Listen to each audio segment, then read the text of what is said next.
2 Kings 5, 1-3. Now Naaman was commander of the army of the ruler of Aram. He was a great officer and highly esteemed. It was at Naaman's hand that God gave a victory to Aram. He was a mighty warrior, and he had leprosy. On one of their raids, the Arameans captured a young woman who was an Israelite. She served Naaman's wife. One day she said to her mistress, "If only Naaman would see the prophet who is in Samaria, he would cure Naaman's leprosy." Santa Sabiduría, Santa Palabra. Gracias a Dios. El Evangelio según Lucas, capítulo 17.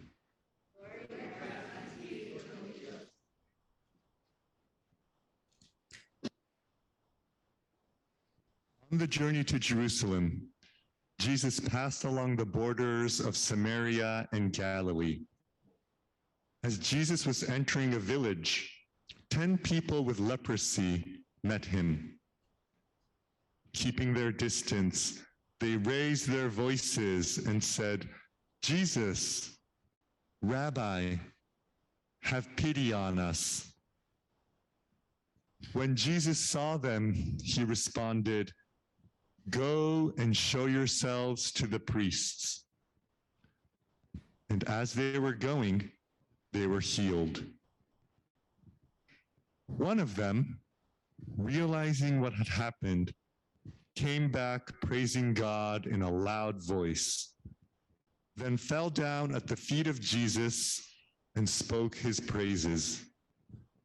The individual was a Samaritan. Jesus replied, "Weren't all 10 made whole? Where are the other 9? Was there no one to return and give thanks except this foreigner?" Then Jesus said to the Samaritan, "Stand up and go your way. Your faith has saved you." La palabra de Dios. Fumi, for joining us today. Fumi and I had a chance to sit down and have a conversation on Friday, just to talk about what we might and might not share today. And so we're not going to try to recreate that conversation, but we're just going to continue our conversation, and we're going to continue it with you. And first of all, Fumi, you haven't been here. We haven't seen you. I mean, we haven't, as a community of people, we just haven't even been together for, good gracious, a couple of years. And so it's so good to see you and to be with you again. And if you want, do you want to just give everyone a little bit of an update about what's been happening with you? Sure, thanks, LaVeta, and thanks for the invitation to be here. I recently left my last position at the Jesuit Volunteer Corps and moved right down the street from LaVeta in Milwaukee to start a Catholic worker community called Dandelion House. And so that's just the last 3 months or so that I'm trying to get this going. And for those of us who don't know what a Catholic worker house is, can you tell us what that is, please? Yeah, so the Catholic Worker is a faith-based community movement. There's about 250 houses around the country, and I used to live in one in San Jose for 6 years. And each of the houses do different things. Many will house folks who are experiencing homelessness in their homes, which is part of what Dandelion House will do. We're also hoping to be just a place of community gathering for the larger community, including you, I hope. Yeah. Thanks, just for giving us that. When Fumi and I met, we were taking a look at the Second Kings passage and the Luke scriptures. And we were looking at it from a lens of what was the impact of those scriptures in our own lives? And I was wondering what the impact of that scripture how there might be some connection and interconnection in that scripture with Fumi's call to Dandelion House. And what struck me was the first story in Kings. You noted something about Naaman and the other person in that. What did you note?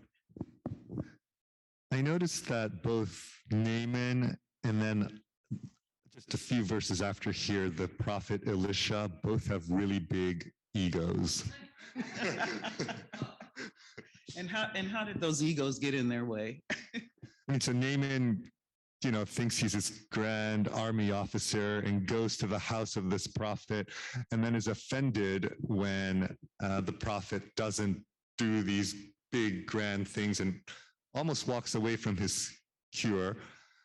And Elisha says, well, let him come to me and they'll know there's a prophet in Israel. He's quite proud of this and doesn't even deign to go and see Naaman, but sends his servant to go, which is what offends Naaman. So I didn't know what to make of that, except that there were people with really big egos. And I was noticing what were the power dynamics in that story. And in that story, Naaman's ego seemed to be really tied to, well, I'm a person in authority, and how come I can't do and be and engage and be healed in this way because of my position? And in the process of thinking about that, you were we got to talking about what power over looks like and how that has played out in your own life. And you started by sharing with me something from your dad. So some of you know that I grew up in Tokyo. I'm Japanese. And as I was growing up, there were sort of two family stories that were always in the background. They weren't always talked about, but they were loud even in their silence. And one is the earliest memory that my father has. He was 4 years old. And the memory is just being at home, having breakfast, and there being a bright flash. And the next thing he knows, it's dark and his mom is pulling him out of the rubble. And this is August 6, 1945. He lived in Hiroshima, and he was about less than a mile from the epicenter of the atomic bomb. So we talked about that. And so he survived, and a few people in his family survived, but he lost 4 siblings that day. And the other story of kind of power over in my family is my great uncle, who in the 1930s was living in Manchuria, which is in northeast China, and it's part of the what we call the Greater East Asian Co-Prosperity Sphere, also known as the Japanese Empire. And he was a medical doctor in the Imperial Army. But he was really a bench scientist, and he was researching viruses. He was working on biological weapons.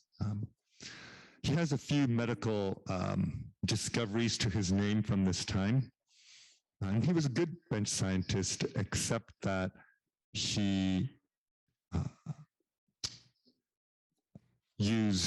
experimented on prisoners of war, Chinese prisoners of war, Unit 731. So it's like, you're all prisoners of war. I'm working on this virus. I'm going to give everybody the virus intentionally, but give group A this vaccine and group B this vaccine and group C this vaccine. And A and B all died, but there's a few people from C who live, so we're going to tweak that one. And give that to everybody and over. I actually just read the war crimes trial records from General MacArthur. It's stored in the National Archives. Someone sent that to me. So those are the two stories of power over that are just kind of always in the background of my family. Mm-hmm. And in the background of my family, chattel slavery was the story of power over. And so it's in an interesting way when people look at us, they see us as BIPOC folk. And yet, there's more to us than just being BIPOC people. There's a lot in our stories, and I wonder about was there more to Naaman than we really know about in this story? There could be, and was there in the story of the 10 lepers, oftentimes we see people talking about, oh, those other 9, they just left, and only one person came back, and Jesus paid attention to that. And as we're talking, I'm wondering, we always have these scenarios that we kind of create about Jesus and this perspective about Jesus. But over the last few weeks, we've had some scriptures that have really made us look a little bit deeper into like, what was he really all about? Was he, telling at one point, praising someone who kind of went behind his master's back and made deals with people on the side, And then in this story, the person he's dealing with is a Samaritan person. So I was kind of curious, what comes up for you when you think about these stories and this story of Jesus and the lepers?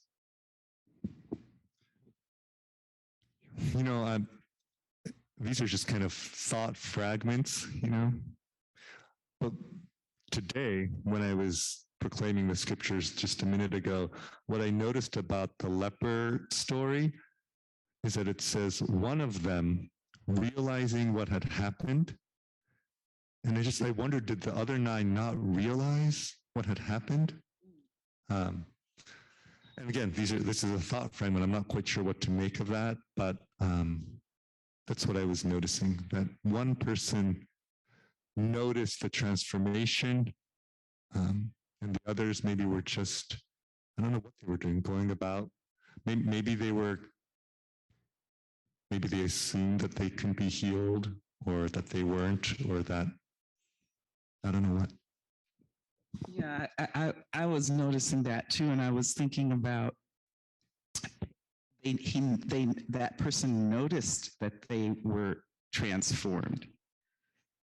And you asked the question, but what about the other 9? And in society, they were at one point, they knew that they were misfits. They knew that they were on the margins, and that people saw them that way. But then when they were healed, then the way they were seen changed. And also, they, for all practical purposes, went and rejoined the society that had marginalized them, And I wonder, as you say, did they know that they had been changed? And I wonder, in our own society, like I think about, our family has come out of chattel slavery. And at the same time, what have we pursued? Have we played into the system that enslaved us? Have we played into the system of, okay, now we need to own land, we need to accumulate wealth, and have we been driven by those values? I'm wondering what the story has been in your family, because your family was markedly changed by a system, and yet. Yeah, this is not at all. This is just a continuation of our conversation. This is a whole different conversation than we had on Friday. But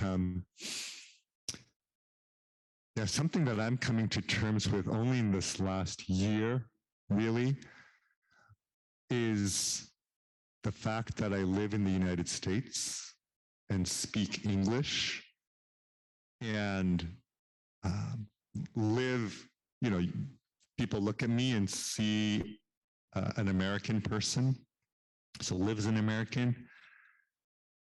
And I'm only in the last year coming to terms with the cost of that in my life.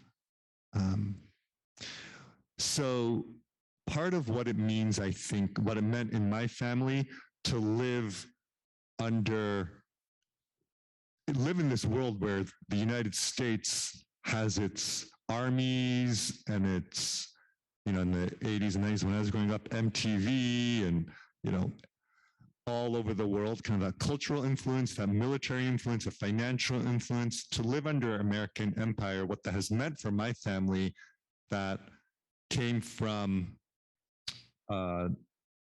well-educated, middle-class background is, hey, we're going to give our children the very best possible education to succeed in this world, which means we're going to send you to bilingual school so you can learn Japanese and English, right? Send you to the United States for college so that you can succeed in this empire. Right? Like if you were Herod's son, Herod was going to send you to Rome, right, to be educated because he could. And that's what happened to me. And I've been working through the implications of that because when I am in Japan, when I go back, and when I'm in the countryside, and I'm in a beautiful place, it feels like my place, my land, my people, my language. And right now, I feel angry, I think, that this elite education that I had was presented to me like, hey, this is such a great thing, a great opportunity for you. And no one told me then that I would also lose something in the bargain, that I would lose my connection to my land, my people, my history, my stories, my family. Yeah, and I feel angry about that right now. But that's how can't remember your question anymore, but that's what came to me. But I'm thinking also, you had the opportunity, I remember in our conversation, you had the opportunity when you graduated to go to law school, and you didn't. Why not? Well, that's another story. So I grew up Catholic and Christian my whole life. I was 0.4% of the population of Japan is Catholic, and my family was that. By the time I was graduating from college, I didn't know what I wanted, what I believed, but there was enough of that in my background that I wanted to give God one more chance. And so I joined the Jesuit Volunteer Corps, which many people here are familiar with. And I went and worked in Brooklyn, New York for a year. And the dare when I joined went something like this. I said, God, I don't know if you are for real, but if you are for real, then everything I heard about you going to Mass every week with my parents tells me that when you spent those 30 odd years on earth, you spent your life on the margins, like you were talking about, the margins. And so if I do this crazy thing called the Jesuit Volunteer Corps and work with severely emotionally disturbed children at PS 321 in Red Hook, Brooklyn, then I'm going to discover something about you. And if I don't, then great. I wipe my hands clean and I just move on, and I go to law school and become a diplomat in the Japanese diplomatic corps, or join the United Nations like my brother did. But then I did join, and I did discover something of God, and yeah, I guess it changed something inside me and the trajectory I was on. In other words, you became aware of your own transformation. You became that one person that became aware of your transformation and your connection to something that was bigger than you. Mm-hmm. I know we were talking about what you're doing right now can't be tied up in a neat little bow. It won't be tied up in a neat little bow, because in recognizing our interconnection with one another, a lot of times we have to also recognize our own grief. And I hear you talking about some grief and anger right now. And Thursday, when we had our Land and Housing Coalition and we had our grounding for it, you know, I thought, oh yeah, they're going to start out with this, you know, we are all one and one with one another. And that wasn't how it started. He started out talking about we have grief to deal with. And unless we're willing to deal with the grief in our lives, in our world, that grief and the willingness to deal with that grief and to recognize it is what can pull us into deeper work. Deeper work. It's not the work of, oh, I'm going to go out and be an activist, or in your case, I'm going to go out and start this dandelion house and I'm going to do good for the world. It's deeper than that.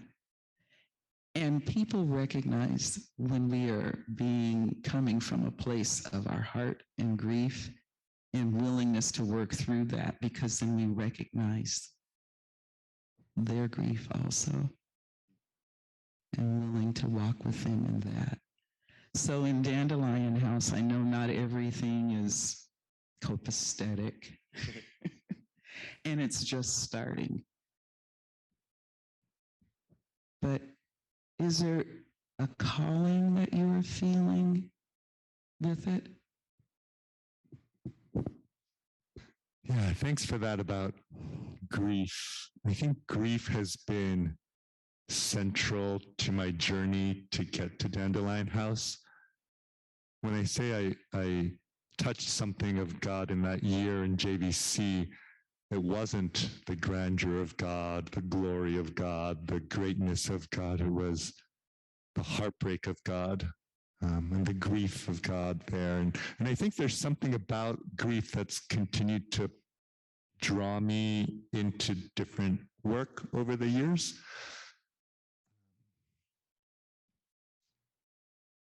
You know, I hope Dandelion House is a place of celebration and joy, but also a place where we hold space for grief. Yesterday, I had a group of volunteers at Dandelion House, and we were sheet mulching on the front lawn. So we were laying down cardboard and straw and manure and making these lasagna layers of organic material that will hopefully rot over the winter and become a garden bed in the spring. And I love that image of we're growing the soil. You know, we haven't even planted anything yet. We're just growing the soil. When people come to a Catholic worker community like Dandelion House, and it's whoever you are, right? Maybe you are currently unhoused and coming out of need, and we're trying to create a home for you. You're carrying a lot of grief. Maybe you're here to volunteer and to cook a meal for the community. You're probably carrying some grief also. And we're all living in a time of climate grief. Many of you know my partner, Jessica, who has been here with me, and she and I are in grief as we separate after 7 years. So she recently moved out, and we're separating, and just in a lot of personal grief from that relationship. But I think kind of similar to the sheet mulching that we were doing yesterday, so much of what I hope for at Dandelion House is that we can just hold that space for life, you know, including the grief of everybody who comes in. You know, when somebody who's had a really hard life on the streets, for example, comes and lives with us for a year, 2 years, when they first arrive, I have no way of seeing what the path forward for this particular individual person is.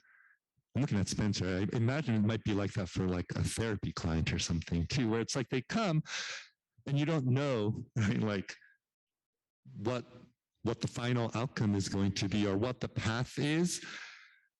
I think when I was a novice Catholic worker, I tried to figure it out, like, okay, this is like what you have going on, and this is how we're going to help you, and this is your, you know, outcome.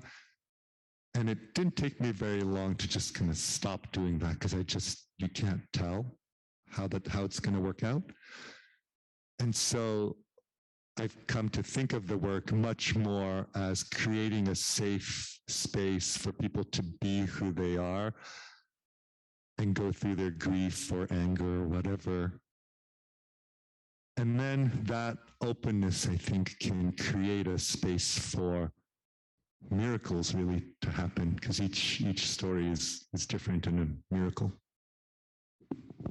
Thank you so much. That is true. Yeah. Just like I think this conversation today creates space for us to think in other ways that we maybe didn't before. And so I'm going to give us just about 8 minutes to think about this conversation and what may have come up for you as you were listening to Fumi and I have this conversation.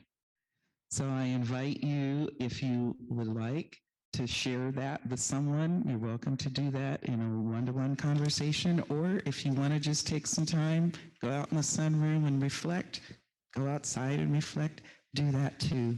And we'll come back, when the clock says 12 noon, we'll come back at noon.